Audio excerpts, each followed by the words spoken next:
你说自己怀的是龙嗣，是。你可知，你若欺君，便是千刀万剐的死罪。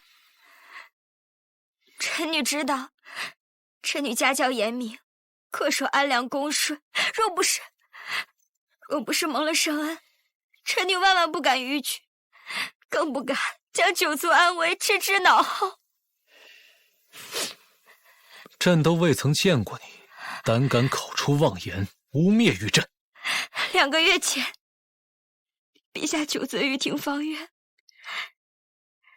是臣女彻夜照顾陛下。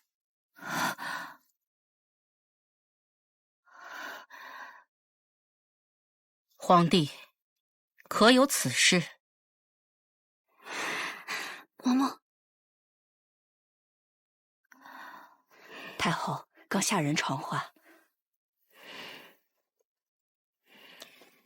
5月初5，端阳祭礼，皇帝醉酒宿在了听芳院。当日当值的宫人17人都能证实。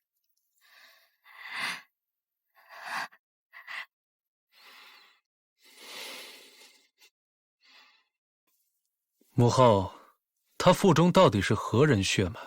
现在下定论，恐怕尚早。入宫的秀女都是验过身子的，听芳院里别说是男人，就是内侍也不得出入。这孩子还能是谁的？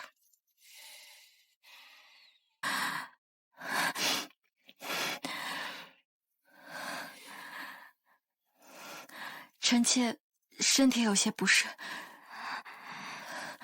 先行告退。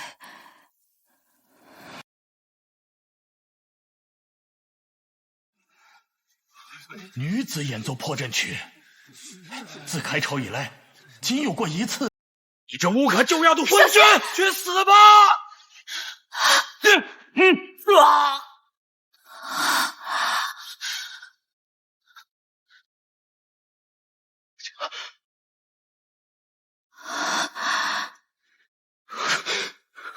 请安，请安，太医，是太医。历史是躲不过的。请安，太医呢？都死了吗？请安。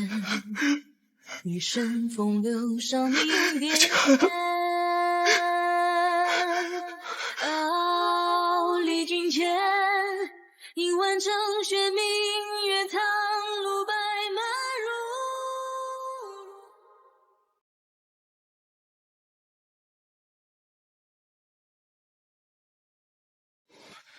如何？臣无能。贵妃娘娘气息平稳，身体已无大碍，只是不知为何昏睡。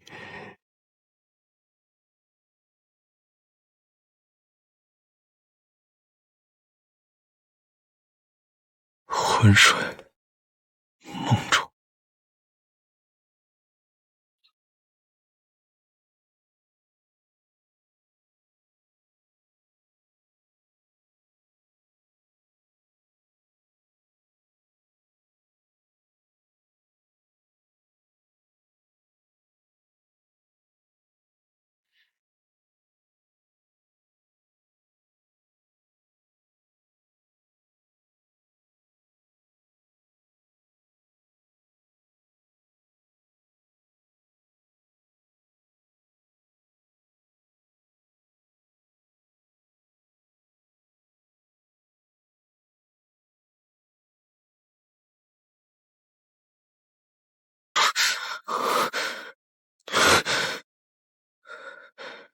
请安，请安，请安。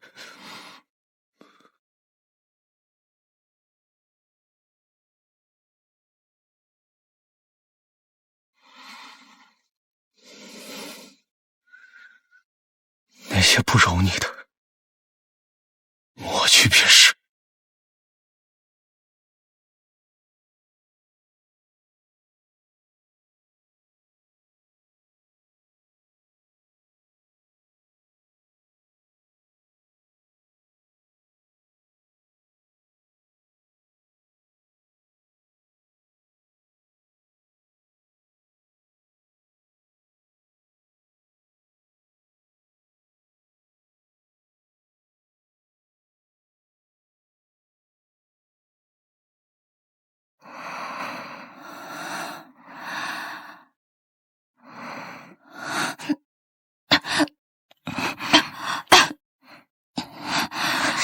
娘娘您醒了，奴婢这就去喊太医。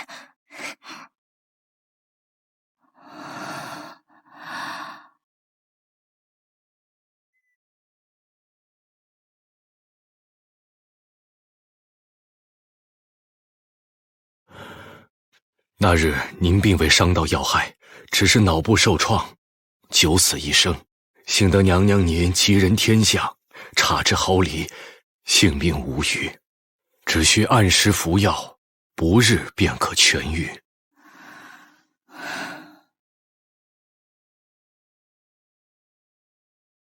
原来我那时候摸到的，竟然是我自己的颅骨。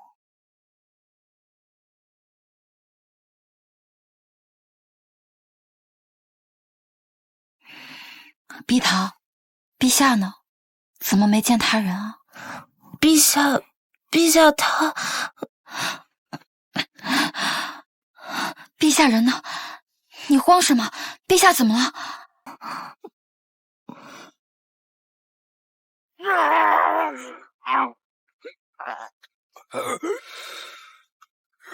？3780刀。朕观爱卿这体魄，分3日，每日刮1000刀。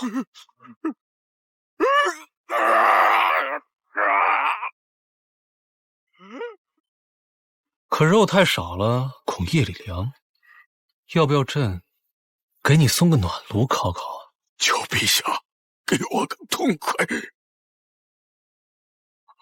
我都找当今名单，还有他们做的坏事，都藏在外宅。那朕便赏你去新武门，跟你的同僚作伴。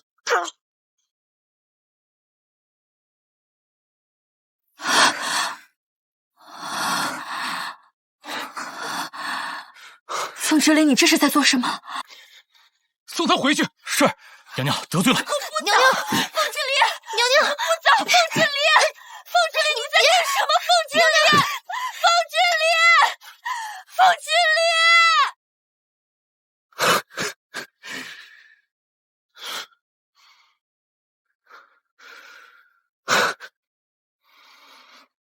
叶国公以死明谏，共交佞臣名单。生辰宴上刺客报复，令您重伤。陛下一怒之下，在您昏迷的这几日大开杀戒，残杀朝中大臣数十，选手事于新武门。宁安13年，丽贵妃死于生辰宴，宁安君暴怒，城门之下斩杀朝官数十，血流成河，史称生辰宴惊变。历史，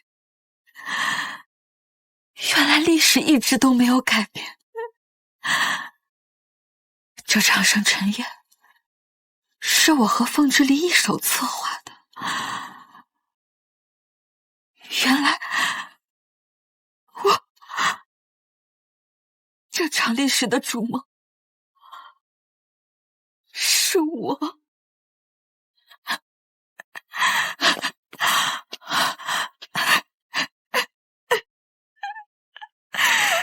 是我。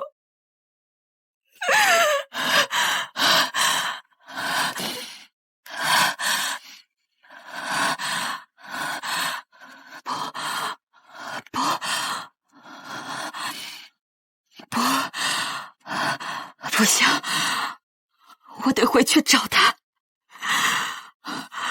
我不能让他继续这样下去。不！凤之琳，你别过来。凤之琳，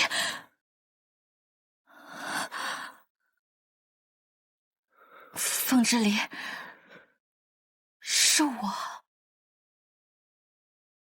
黄河鞋子行修海，奔流入明天。岭上云着一雪，凉凉万山间。是。西京灯势如海雪，所以你害怕了，害怕大宁。还有我。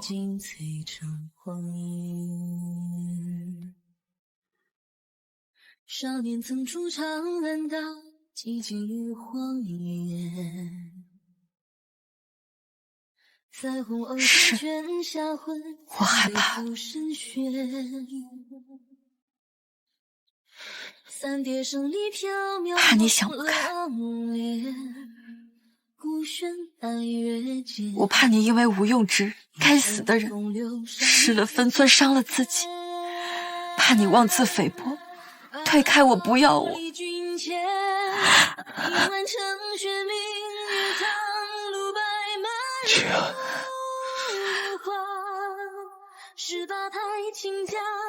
老师在天有灵，会得到安息的。别再惩罚自己。往后，你还有我。姐。映满长雪，明月苍鹭，白马如芦花。风流山村万般风流皆似姐，花。我绝不会让你像娘亲那样。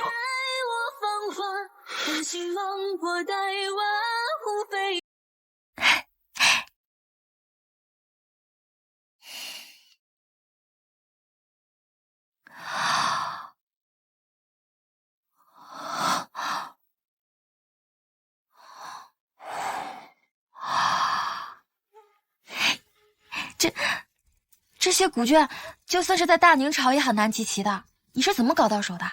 知道稀奇，你就赶紧看一看吧。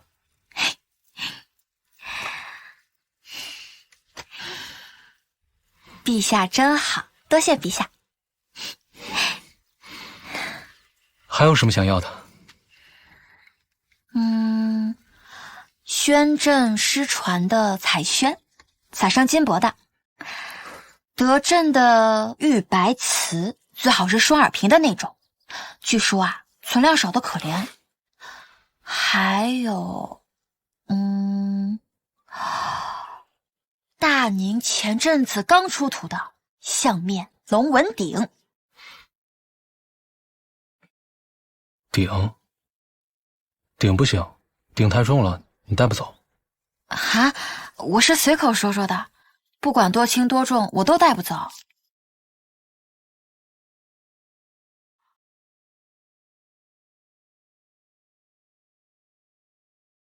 有些话你可以随口说说，但我却不能不记得。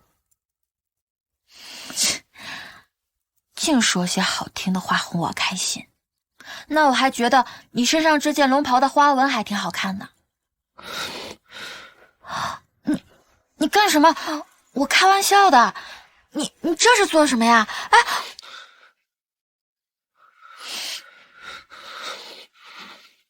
你想要什么？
凤之离，凤之离，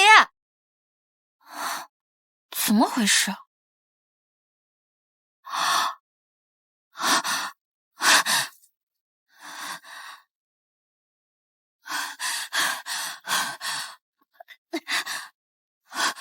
凤之离，凤之离，凤之离，你锁门干什么呀？凤之离，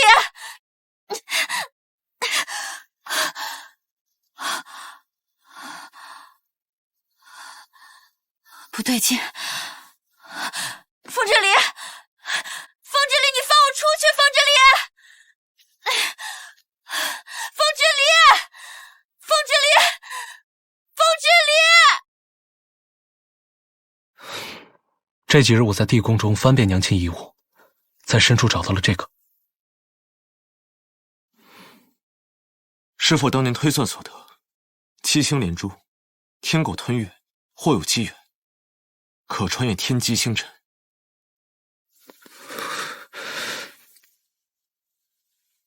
那他为何没走？他如果当年走了的话，那他就不会。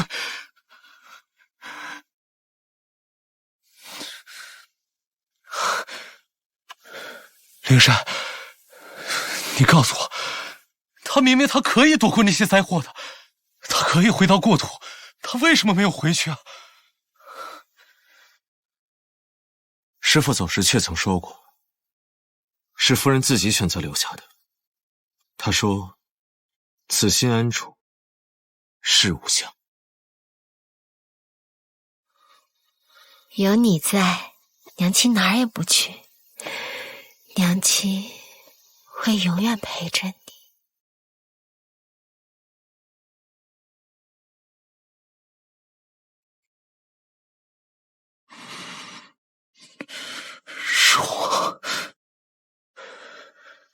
是我害死了娘亲。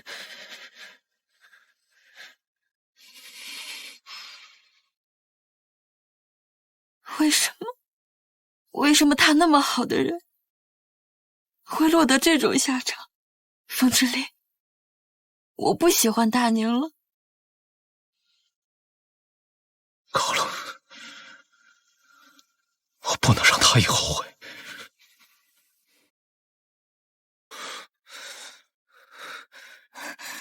陛下，娘娘已经有2日未进食水了，求您快去看看她吧。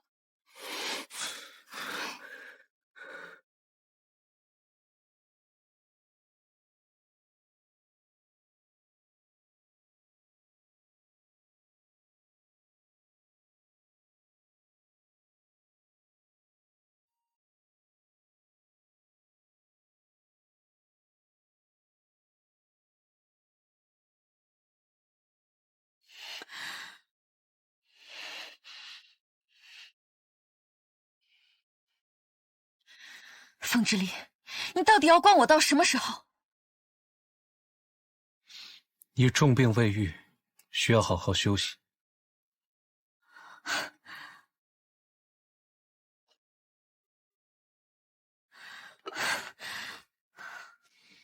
凤之离，你囚禁我。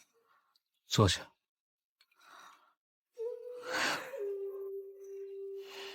权宜之计，你且再忍1日，明日你就可以离开，回家了。回家？回什么家？叶国公府吗？回1000年后你的来处。你在说什么鬼话？我已经安排好了，明日就送你回去。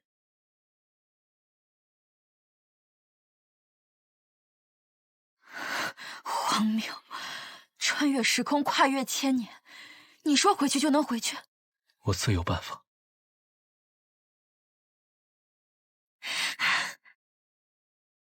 凤之离，你到底什么意思啊？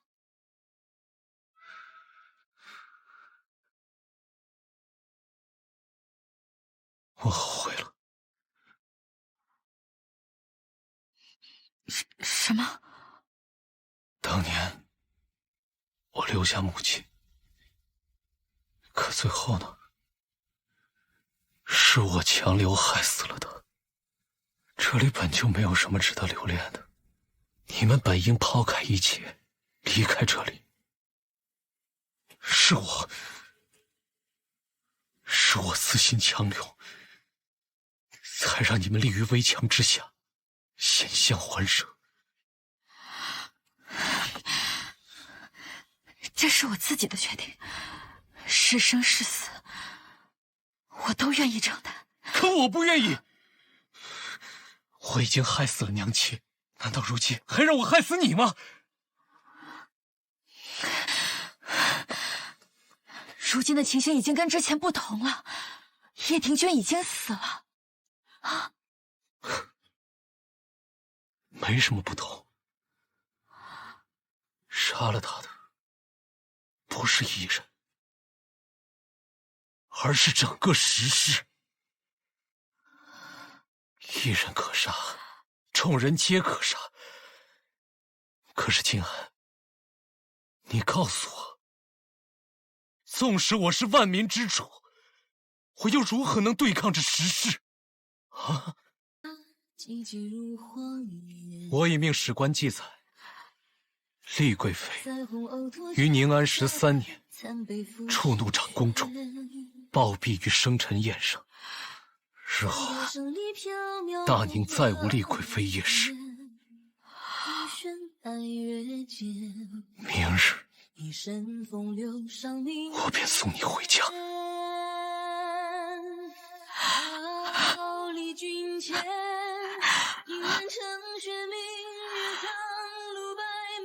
宁安13年，厉贵妃死于生辰宴，兜兜转转还是回到了这里。历史到底有没有改变？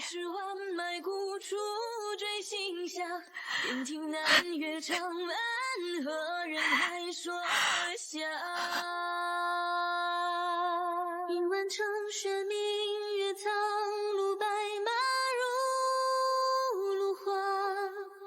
风云算寸，万般风流皆似他。今夜对饮歌，待我芳华。人心茫破，待瓦湖飞沙。纵使台下盛唐，风流皆是他。风之丽，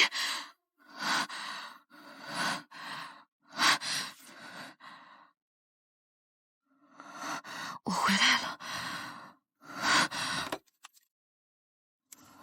宁安13年，宁安君卒于凤栖宫大火。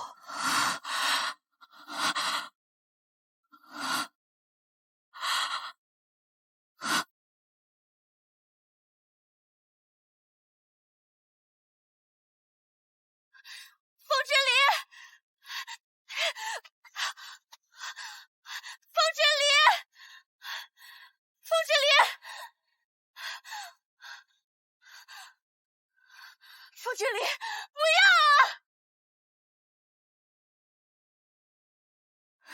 凤之离，放下！我不管你说的什么这个月亮那个月亮，总之我就是不走，我死都不要离开你。凤之离，我不能走，历史还没有被改变，历史还没有被改变，我不能。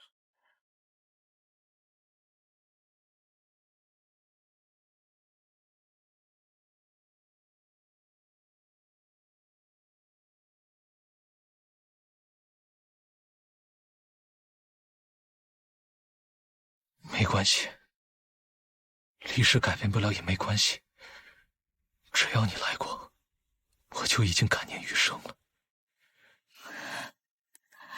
回去之后，不要忘记我。风之离，我不走。风之离，凤之离，你这油盐不进的胆小鬼，你专制独裁，你自以为是，我恨死你了，我一辈子都不会原谅你的。只要你还记得我，便是恨我，也是好的。就算你把我弄回去了，我一定会想办法回来的，凤之离，凤之离，凤之离，你给我等着，凤之离，不要！天地昏明，红月高悬，及时即止，错过今次，就要再等100年。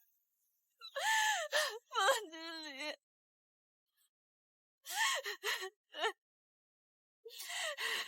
对不起，静安，你马上就可以回家了。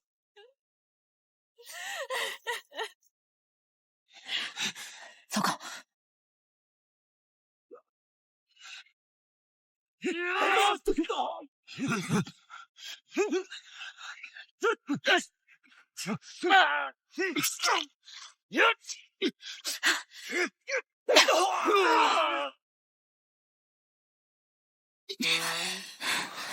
黄姐，你怎么来了？来不及解释了，先跟我走。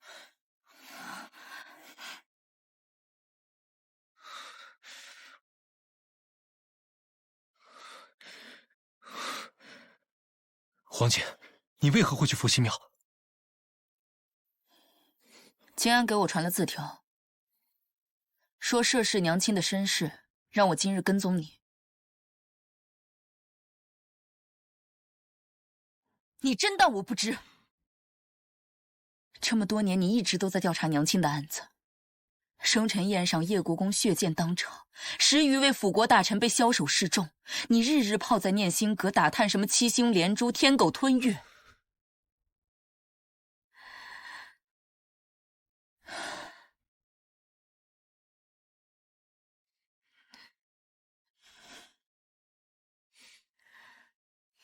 傻孩子，你不懂娘亲。她其实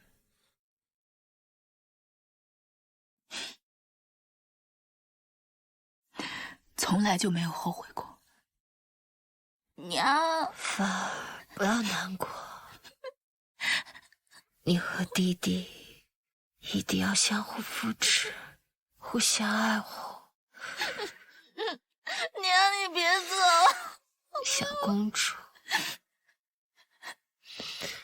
娘亲从来没有后悔过来到这里，有你和知你，我和知子。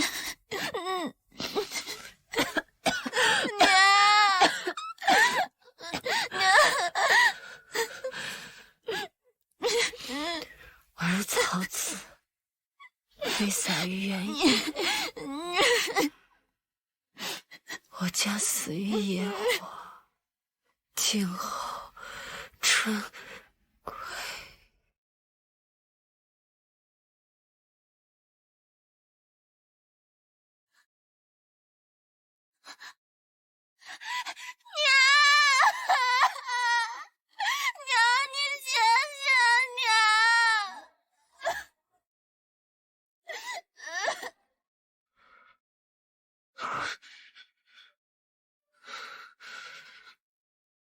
可我不止一次听到母亲在病榻中梦呓说她想回家。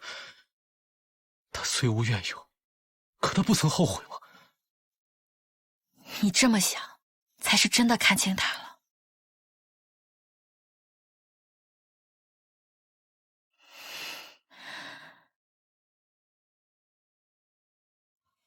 在大宁，有你，有殿下，有先皇，你们一家人和和睦睦。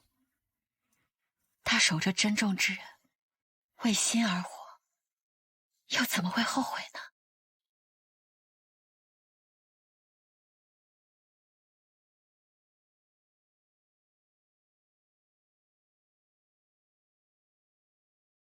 天空里的雨化作成雨，落在我身躯。与你相隔着几千万里，心泛起涟漪。是我又遇险了。天际有低声叹息，孤单像深海有距，心动隔着宿命。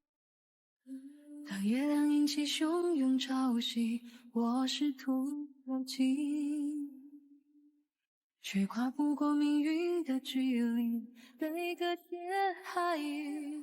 对不起。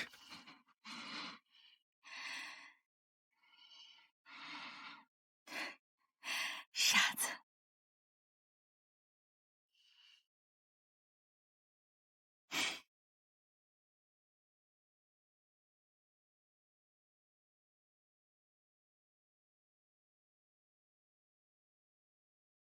灵珊，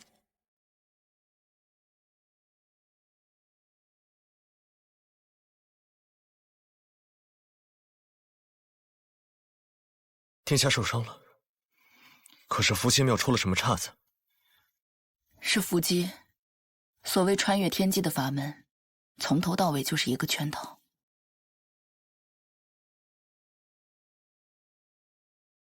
这穿越天机之法，是仙师当年偶然所得的一本古籍中所载。物语大师，偶然所得，我看未必。该是有人刻意安排，为的就是引娘亲入局。但夫人最终选择留下，反倒避开此祸。是小离牵绊了他，也救下了他。可那帮人还是不知足，害死了娘亲，如今又依法炮制，想要害死小丽和金安。可如今叶庭君已死，幕后之人还会有谁？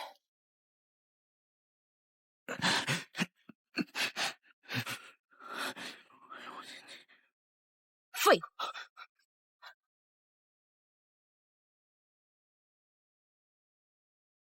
皇帝长大了，终究是等不及了。你去趟桃山，告诉他们准备动手吧。是。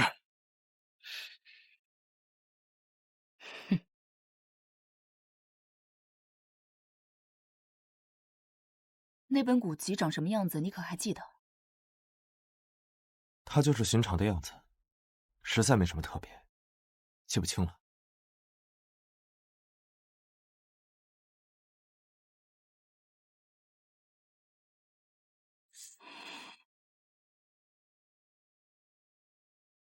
可是这本……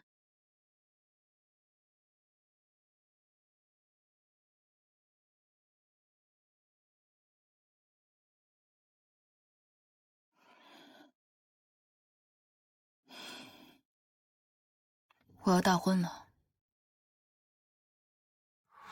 大明朝的规矩，公主皇子最迟念武大婚。明年立春，便是我25岁生辰。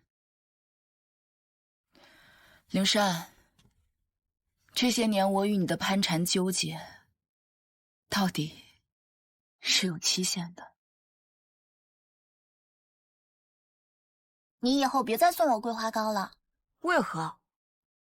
我父皇说了，我是万民的公主，不能有所偏爱。我偏爱桂花糕，梅花糕和梨花糕就会觉得不公。我以后便不会再吃桂花糕了。这是我的第一枚玉舍，是我最珍爱之物，要送给最珍爱之人。殿下，我不能收。为什么？若偏爱一物，他物会觉得不公，人也是如此。陛下再点拨你。我觉得父皇说的不对，不爱一物，如何爱万物？不爱一人，如何爱万民？既然是本公主送你的东西，你收下便是。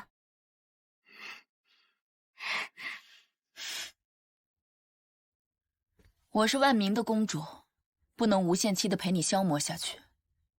如今你可以告诉我，你究竟作何想法？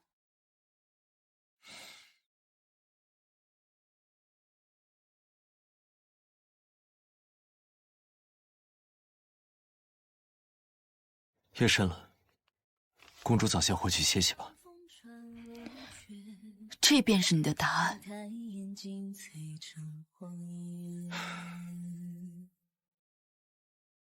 殿下是万民的殿下，岂能偏爱一人？臣是方外之臣，蒙殿下错爱了。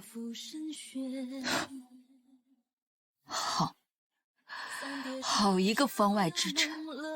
这些年倒是我逼迫新官。大圣韩王年轻有为，与我更是一见如故。那我便随了群臣的心意，明年立春与他成婚。到时还请新官为我主婚。好。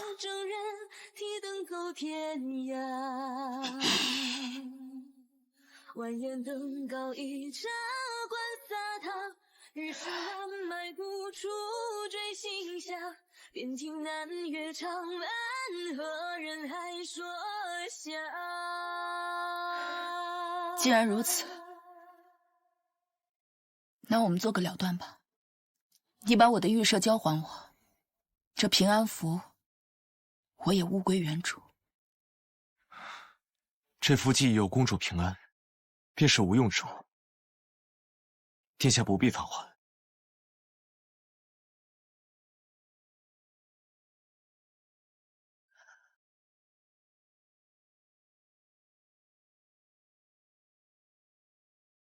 汉王身在鹰马，一骑前昂，臣敬公主宫中，觅得佳婿。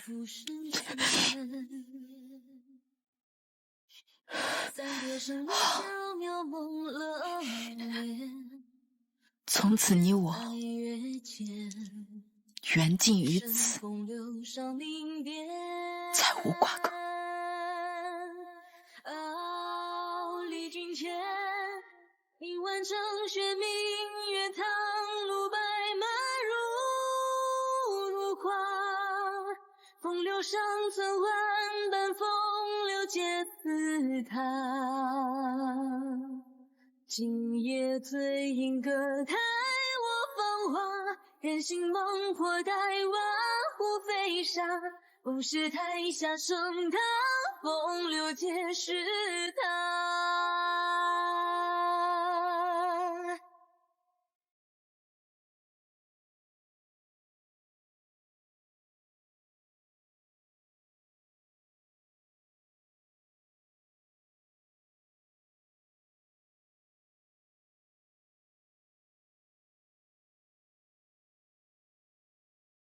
聂心阁的古卷全都翻遍了，一点痕迹都没有。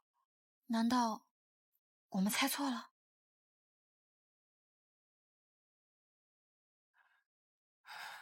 陛下，你这是怎么了？脸色这么难看。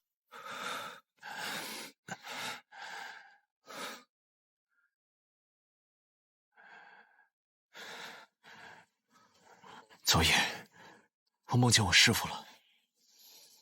师父在太后册封当晚作画，临终前他留下了一句话：微尘动，明镜碎；阴霭起，必朝阳。如今想来，微尘动，明镜碎，不正是你入梦破梦之举？阴霭起，必朝阳，却与太后册封、少帝登基有所关联。古卷上并未记载太后和乌玉有什么关系。必朝阳，听起来颇有微词。难不成这古籍圈套与太后有关？总归是条线索，是与不是，一试便知。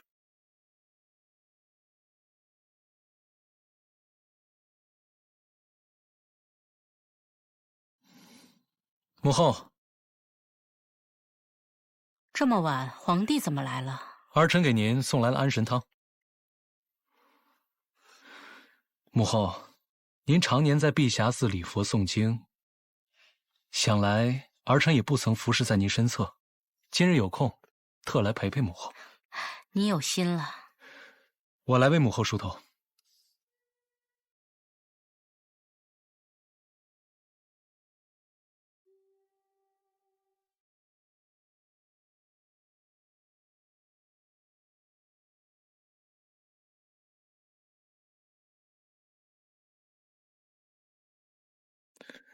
母后，您发丝都白了。老了。母后，您就在宫中安心静养，朕定会晨昏定省，孝敬百年。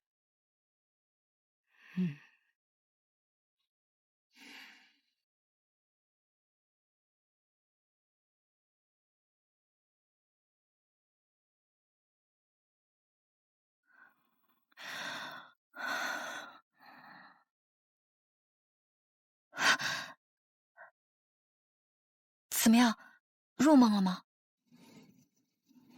没有入梦，想来，若是入梦对象心智刚强冷硬，更胜于陛下，则陛下难于入对方的梦中。太后果然不是一般人，那怎么办？需寻得对方心智动摇之机。陛下以往故作暴虐，也是为了惊吓那些大臣，惊惧之下心智动摇，方才更易入梦。可是，太后会怕什么呢？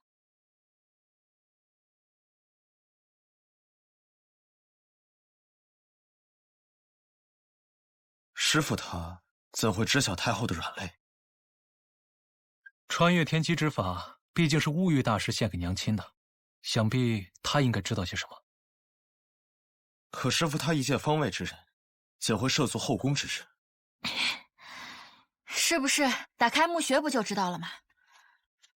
放心吧，这个我是专业的。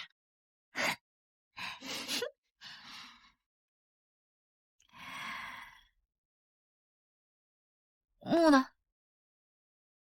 就在此地。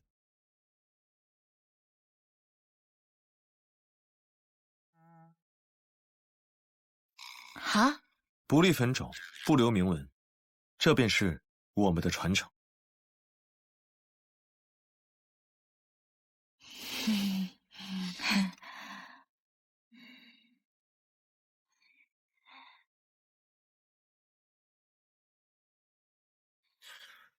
太后册封当日，乌玉大师为何提出那番提点？他若毫不知情，又为何在册封当日离世？他内心不安，才会露出破绽。人总喜欢把秘密带进棺材里。对于此事，这也许是一种缄默；然而对于后世，这是证据，是线索。人死后，墓穴会帮助墓主拼凑出他的生平。乌玉大师，得罪得罪。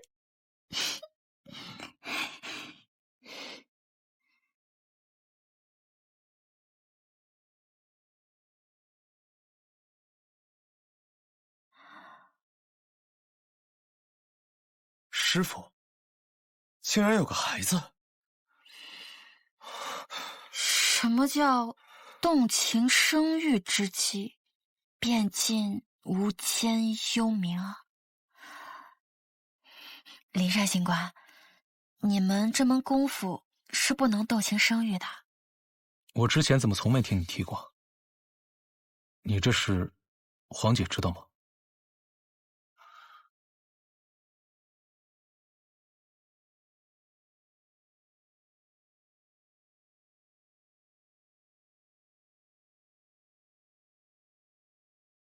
放心吧，我已经派暗卫进行查探了，应该很快就有消息了。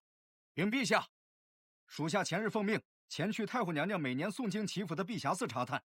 据寺中住持所说，娘娘在殿内供了一个婴儿牌位，其名为梁允。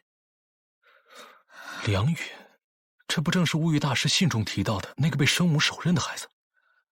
这么劲爆！孩子。太后为人精明谨慎，衣食住行皆无从下手，但每日睡前必会礼佛抄经。我已命人在她墨中加了一些致幻香，分量不多，待到就寝时恰能生效。9月是闹猫的时候，我令乌尾司暗卫找来许多狸奴，带着永福殿外。夜半时，狸奴叫声正如小儿啼哭。来人！门口的侍女直接用迷香迷晕，倒是太后唤人，无人应答。来人！都死了不成？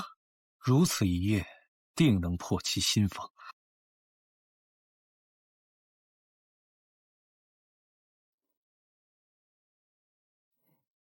母后脸色不好，叫太医来请过脉了没有？就是有点头疼罢了，不碍事。儿臣帮您按摩一下穴位。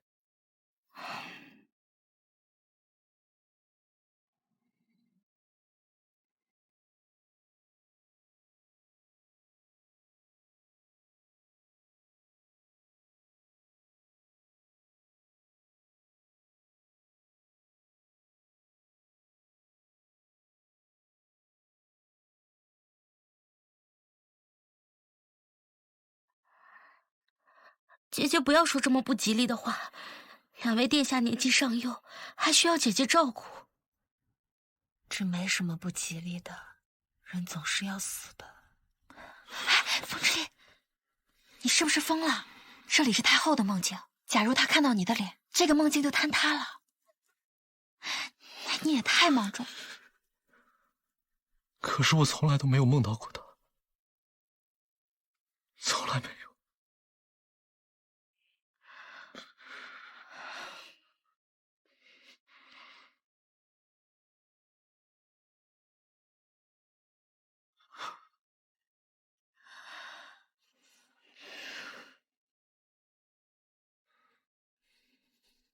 等小丽长大，你替我把这个交给她。她年纪还小，也没有小凡坚强。我怕我死以后，这孩子走错了路。男女有别，朝仪深夜前来臣子居所，并不合适吧？事关立储大事，这是叶国公和太后，本宫也顾不得那么许多了。立储，圣上唯有一子，乃皇后中宫嫡出，这储位之事，难道还有什么悬念吗？圣上与姐姐有一子不假，可是他们还有一女。荒唐！这天下间岂有聘姬私臣、阴阳倒置之事？皇后这是要令公主上位登基？我也劝过陛下和姐姐，可我只是一介妇人，怎好干政？这些国事还得仰赖国公大人这等肱骨重臣。哼，舒氏这些谋略心胸还是没有的好。若女子人人都有这般做派，那天下岂不是要大乱？说来，陛下与姐姐正在推行新政，举办女子乡学呢。这日后想来是要能人辈出了。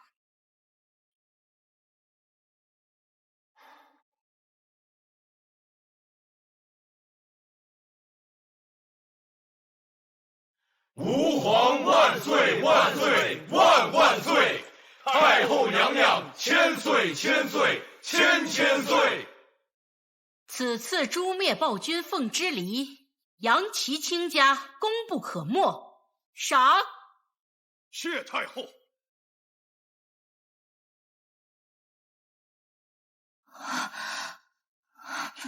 风之恋，虎符，虎符。谁在朝堂上喧哗？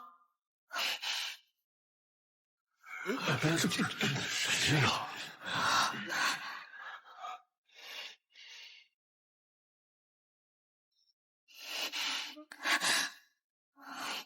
你是谁？为什么一直不敢抬头？快打碎啊！凤之离，你没死！杀了他！快，杀了他！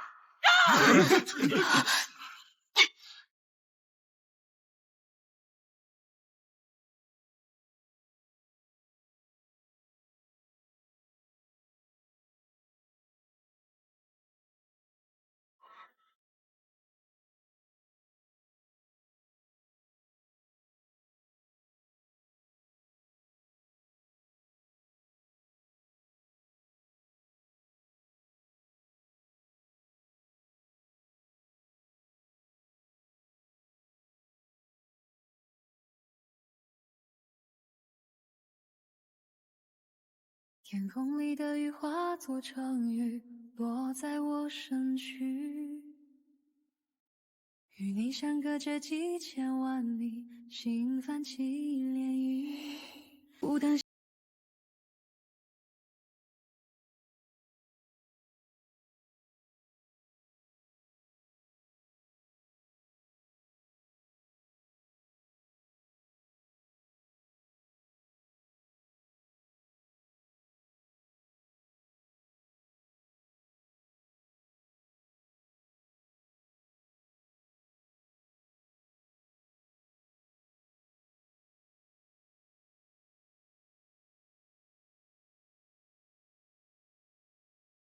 说中祸乱江山一代妖后陆渊。他们第一次见面，陆渊就对沈不言十分熟悉，他为他准备爱吃的菜，一起去逛上巳节。而这个被称为围杀贤相的夜晚，沈不言才知道真正的凶手另有其人。而陆渊为了救沈不言，最终倒在了他怀里。在意识朦胧之际，沈不言穿越回现代，他想回去救这个为他而死的妖后。可当他再次借着玉佩穿越回去的时候，却发现回到了10年前。沈不言一次次穿越回去，想要改变陆渊的结局，可每一次都只能看着心爱的女孩放弃唾手可得的幸福与自由，勇敢迎上危险与刀锋，更甚至他就是那重要推手。在这个剧里，我更喜欢的是女主陆渊，就像她的名字渊一样，那是自由与鹰的意思。她一次又一次自己独立坚定的选择成为所谓的谋事不谋名的一代妖后。她的格局并不是小情小爱，而是真正的成全。这部剧你可以正着看，从男主的视角一步步爱上女主陆渊，也可以倒着看。陆渊在情窦初开的年纪遇见了一个惊才绝艳的男人，自死余生全部在等待。我并没有觉得这是一个悲剧，在一次一次擦肩而过的穿越过程中，你会发现这是另外一种形式的团圆。留在你心里的并不是爱而不得的悲伤，而是成全之后的坦然。鱼在水中游，是尾也是头。排名第2，念念无名，现实版的史密斯夫妇，永远让人上头的姐弟恋，相爱相杀，不走寻常路，打着最狠的架，谈着最甜的爱，夫妻2个，一个镖师，一个暗卫。你懂什么是我那娇弱可人的娘子居然是个顶级杀手？你懂什么是我那温润如玉、肩不能扛、手不能提的相公，背地里却是暗卫营指挥使的破碎感吗？每集不到10分钟，更新到12集的时候，已经是40-50分钟的电视剧24集的进程。对于中午不知道看什么的朋友们来说，这简直不要太友好。这种时长放在古装里，剧情还没捂热呢，我们的男女主就经历了相遇、相爱、相杀，身份揭晓，互相试探，再到相爱的过程。古代皇帝进入爱妃梦中，竟然发现妻子不是古代人，而下一秒面具掉落，意外让爱妃看见自己的模样。错了，他看到我了，我要逃。你爸爸，我家叶子安。梦境瞬间崩塌，叶金安在古代醒来，于是还想趁机摸一下暴君的头盖骨，看能不能穿越回现代。结果暴君也醒了过来。此时暴君皇帝已经知道，身边的爱妃已经不是原来的那个人，他是现代考古大学生叶金安。在考古大宁朝君王墓室时，刚刚摸了一个头盖骨就穿越到了大宁，成为大宁暴君凤之离祸国殃民的妖妃叶景惠。刚睁眼就看见暴君怒杀大臣，吓得直接晕倒。根据史书记载，叶景惠被暴君宠成了移动靶子，死在乱军之下，所以必须想办法穿越回去。可皇帝又来了，原来每日都要宠幸他。叶金安赶紧假装来癸水想蒙混过关，可异常的举动立马被凤之离察觉，怀疑他的身份，于是偷偷点了入梦香，要进入他的梦中查看他的真实身份。结果发现和大宁不一样的世界，而梦境崩塌中受的伤也出现在了现实凤之离的手上。同时也知道身边的爱妃是那个世界的叶金安，为了不暴露自己的身份，叶金安只能按照叶景惠的习惯，每天跟随凤之离上早朝，引起群臣众怒。而凤之离则利用他为借口除掉他要除去的奸臣，为母亲复仇。两人一个假暴君，一个假妖妃。可下一秒长公主班师回朝，根据史书记载，1个月后她就要被长公主击杀在生辰宴上，享年22岁。而长公主见她的第一眼，就扔出长枪给她下马威，吓得叶金安差点魂飞魄散。没实力就是没实力，小破站的5部高分短剧，直接吊打某些大 S 加古偶大制作。虽然都是小成本制作，但绝对又刺激又高能，每部剧快准狠，颜值超水准，良心好剧，好看又下饭。排名第1，《古相思曲》，我还是第一次看到，不管是正着看还是倒着看都可以看的剧。这部逆向穿越、双向奔赴的绝世小甜剧，绝对称得上是23年的黑马古偶剧。现代男主沈不言穿越回古代，见到女主陆渊，但是两人的时间线是逆行的。沈不言第一次见到陆渊的时候，陆渊36岁；第2次见面的时候，陆渊26岁；第3次见到21岁的陆渊，在各自的时间线里，一方的爱意愈发浓郁，而另一方却逐渐陌生。他情深时，他不知；他深情时，他不识。在历史的长河里，女主顺势而下，男主速回游之。他以为自己在拯救陆渊，其实只是在完成陆渊悲剧的所有历程。现代作家沈不言通过一块摔成5块的玉佩，又当着群臣要皇帝弟弟亲军撤除妖妃，这飞一般的速度只有2个字：爽啊！这部剧的男主着实是惊艳到我了，走路挺拔，丝毫不驼背，看起来文文弱弱，但作为一个刺客，搞起事来那是一个快准狠，颜值一看就连服化道都在线。以后古装剧的男主都按这个来好吧。排名第3，坠入春夜，吊戏赛道的 No.1， 美艳荷官引诱妹夫逆袭复仇，双 A 疯批贼炸裂。胭脂腹黑赌王 vs 耀西御姐荷官，饵要够真，鱼才能上钩。女主只是略施小计，男主就做攻略，乖乖上钩。虽然这剧情土，但是看的时候直接被吊成翘嘴。还好被凤之离拦下。天不收母，母收。看来这条小命怕是真的要完了，于是立即换了衣服出宫，去找一个落难公子。因为史书记载长公主回京当天救他，公子为报恩扶持长公主为女帝后成了宰相，徒手阻止公子自尽成功刷了好感。长公主也如期到来救下了男子，可他就跑不掉了。就在长公主要灭了他时，凤之离及时赶来将他救下，而叶金安也从两姐弟争吵中知道史书以外的真相。如今的太后不是他们的生母，凤之离是因为母亲之死才变得暴力，姐弟也不是书中记载那般剑拔弩张的关系。为了活命，叶金安决定查清先皇后的死因，让姐弟俩和好。结果凤之离也偷偷潜入了母亲的殿中查探。白天短短几句对话，叶金安就分析来到母亲的寝殿，让凤之离更加肯定他的聪明才智。两人意外撞进先皇后的密室之中，让叶金安发现一系列的考古工具。我有产，潘指南针，先皇后该不会是个盗墓贼吧？又或者跟我是同行？原来凤之离死去的母亲和叶金安一样，也是穿越之人。点击视频左下角下载搜狐视频，新用户免费领会员，看请君入梦完整版。只能说不愧是真情侣吧，这么敢拍。排名第5，逃出大英博物馆，这个是真好看。虽然只有短短的3集，却在当年直接震撼到我的一生。我还是第一次看到2个自媒体人有这么强的家国情怀。如果文物有记忆，流落到海外的他们，会不会日夜都在期盼着有人带他们回家？排名第4，风月变。冷面指挥使 vs 娇俏丧尸妻，养成系的恋爱到底有多甜？我强烈推荐都来看这个。回眸尽是人梦，